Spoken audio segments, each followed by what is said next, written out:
Bismillahirrahmanirrahim. Assalamualaikum warahmatullahi wabarakatuh. Salam Sabta Pesona. Perkenalkan, nama saya Bahrudin sebagai ASN P3K di Kabupaten Cirebon. Sesuai SKASN, saya ditempatkan sebagai Adiatama Kepariwisataan dan Ekonomi Kreatif Ahli Pertama di Dinas Kebudayaan dan Pariwisata Kabupaten Cirebon, bidang destinasi dan industri pariwisata. Pada kesempatan ini, saya akan menyampaikan laporan orientasi bagi P3K tahun 2024 dalam hal ini rencana aksi perubahan sebagai Adiatama Kepariwisataan dan Ekonomi Kreatif.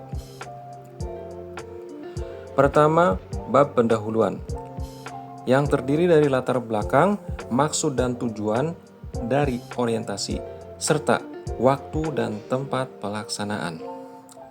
Latar belakang orientasi ini yaitu 1. Perkembangan teknologi yang menuntut sumber daya manusia berkualitas di pemerintahan Kabupaten Cirebon dan banyaknya PNS purna tugas.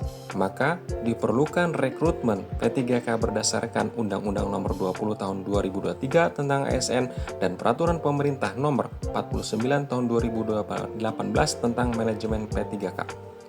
2. Mempersiapkan agar P3K siap melayani masyarakat sesuai visi misi daerah, yaitu beriman, bersih, inovatif, maju, agamis, dan aman. Dan yang ketiga, adanya optimalisasi isu-isu strategis dan masalah berdasar tupoksi pelayanan di bidang destinasi dan industri pariwisata sesuai Renstra Dinas Kebudayaan dan Pariwisata tahun 2025-2026. Kemudian, maksud dan tujuan orientasi ini yaitu membekali P3K dengan pengetahuan visi, misi, dan kebijakan daerah untuk menumbuhkan sikap kerja sesuai tata laksana dan SOP serta menerapkan nilai dasar ASN berakhlak dalam memberikan solusi atau saran dari rencana strategis yang akan dilaksanakan. Adapun waktu dan tempat pelaksanaan dimulai dari tanggal 1 Maret 2024 sampai dengan 28 Februari 2029 yang bertempat di Dinas Kebudayaan dan Pariwisata Kabupaten Cirebon. Kedua, bab pembahasan berisi 3 pembahasan yaitu 1. Pembahasan nilai dan etika pemerintah Kabupaten Cirebon di mana visi pemerintah Kabupaten Cirebon yaitu Cirebon beriman, bersih, inovatif, maju, agamis, dan aman yang dapat dijabarkan dalam misi pemerintah Kabupaten Cirebon yaitu bersih, yaitu mewujudkan tata kelola pemerintahan yang bersih, melayani, akuntabel, dan profesional. Inovatif, menciptakan ekosistem inovatif di pemerintahan dan masyarakat. Maju, menciptakan masyarakat modern yang tidak meninggalkan jati diri, adat, dan budaya. Agamis, menguatkan toleransi antar umat beragama sesuai dengan keyakinan para pemeluknya. Aman, menciptakan lingkungan yang asri, aman, dan nyaman. Kemudian, ini struktur organisasi pemerintah Kabupaten Cirebon sesuai Peraturan Bupati Cirebon Nomor 1 Tahun 2022. Bupati penanggung jawab jalannya roda pemerintahan pemerintah kabupaten dan wakil bupati yang dibantu oleh staf ahli sekretaris daerah, asisten daerah yang terdiri asisten pemerintahan, perekonomian dan umum, dan organisasi teknis lainnya. Adapun manajemen kepegawaian dan kinerja P3K berdasarkan kepada Peraturan Pemerintah Nomor 49 Tahun 2018 tentang Manajemen P3K. Pasal 3 terkait rekrutmen P3K mulai dari penetapan kebutuhan, pengadaan, dan kompetensi bagi P3K. Dan pasal 35 terkait penilaian kinerja P3K yang harus objektif, terukur, akuntabel, transparan, serta hak dan kewajiban yang menentukan status P3K ke depannya. Yang kedua, pembahasan nilai dan etika Dinas Kebudayaan dan Pariwisata Pemerintah Kabupaten Cirebon, yaitu dengan Rencana Strategis Dinas Kebudayaan dan Pariwisata Bidang Destinasi Pariwisata tahun 2025-2026.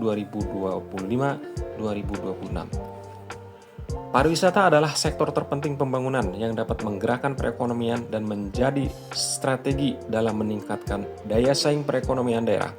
Hal ini dapat dilihat dari indikator pariwisata, yaitu tingkat kunjungan wisatawan yang berbanding lurus dengan pembangunan. Seperti data kunjungan tersebut. Ini struktur organisasi Dinas Kebudayaan dan Pariwisata Pemerintah Kabupaten Cirebon sesuai Peraturan Bupati Nomor 144 Tahun 2023. Penanggung jawab berjalannya roda OPD di Dinas Kebudayaan dan Pariwisata yaitu Kepala Dinas, dibantu Sekretaris Bidang Kebudayaan, Destinasi, dan Promosi, serta jabatan fungsional. Adapun tugas pokok dan fungsi P3K berdasar Permenpan RB nomor 11 tahun 2021 tentang tupoksi adiatama kepariwisataan dan ekonomi kreatif ahli pertama yang secara garis besar tupoksinya adalah pengelolaan kepariwisataan, kebijakan pengembangan sumber daya manusia, penelitian laporan, pembinaan terhadap pariwisata. Selanjutnya, yang ketiga, menambah rencana hasil kerja. Adapun rencana hasil kerja bisa dilihat dari matrik rencana hasil kerja P3K. Berikut saran atau solusi kegiatan-kegiatan Jabatan Adiatama Kepariwisataan dan Ekonomi Kreatif Ahli Pertama bidang destinasi dan industri pariwisata selama kontrak yang mencakup berbagai tugas, tujuan kinerja, indikator pencapaian, dan waktu pelaksanaan untuk mengoptimalkan isu strategis dan masalah berdasar tupoksi pelayanan di bidang destinasi dan industri pariwisata yang terbagi dua tabel, yaitu tabel matrik berikut ini. Dan yang terakhir, bab ketiga, yaitu penutup. Sebagai penutup dari bahasan orientasi ini dapat diambil kesimpulan diantaranya bahwa orientasi ini sangat penting untuk membekali P3K dengan nilai dan etika agar dalam bertugas terutama bidang pengembangan pariwisata kinerjanya optimal. Dan dengan rencana kerja terstruktur dan manajemen kinerja yang jelas, ini dapat memberi solusi dan pembangunan yang efektif. Adapun sarannya antara lain yaitu tingkatkan kualitas orientasi dan pengembangan sumber daya manusia dapat diperkuat dengan kolaborasi dan pemanfaatan teknologi bagi P3K Adiatama Kepariwisataan sehingga akan tercapainya pariwisata berkelanjutan dengan memperkuat monitoring dan evaluasi serta kualitas data yang baik. Diharapkan orientasi P3K ini dan pengembangan pariwisata berjalan efektif. Demikian yang dapat saya sampaikan dan atas perhatiannya saya ucapkan terima kasih. Wabillahi taufiq wal hidayah. Wassalamualaikum warahmatullahi wabarakatuh. Salam Sabta Pesona.